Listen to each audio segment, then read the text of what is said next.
You came to the wrong city. You did the wrong thing. And we are a people of prayer. We are a people of God.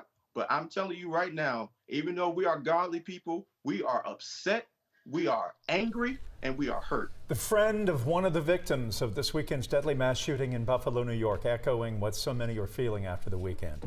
Hurt, shock, and horror. Also traumatized, and these are just some of the 10 people killed at the grocery store on Saturday.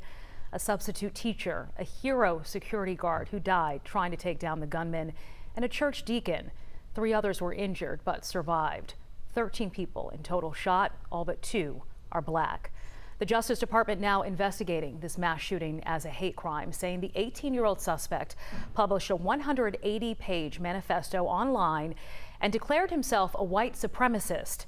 Investigators say he even had a racial slur and white supremacist slogan on the gun he used in the attack. Police believe that Peyton Gendron subscribed to a far-right conspiracy theory known as the Great Replacement that states that leaders are trying to replace and disempower white Americans. And now, many are asking, what happens next legally?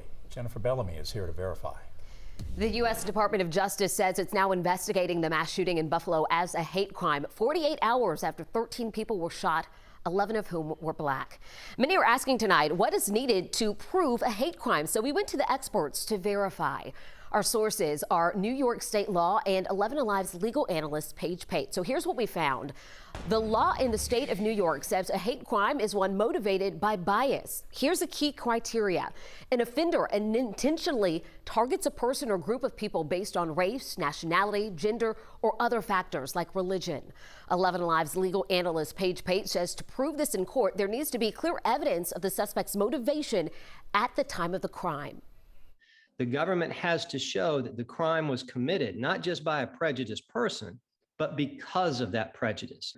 If you have someone who's published a manifesto or published their thoughts about racial inequality or racial justice from that standpoint, then you can clearly see what their intent is. So we can verify clear evidence of bias as a motivation is needed in order to meet the standard for hate crimes in New York.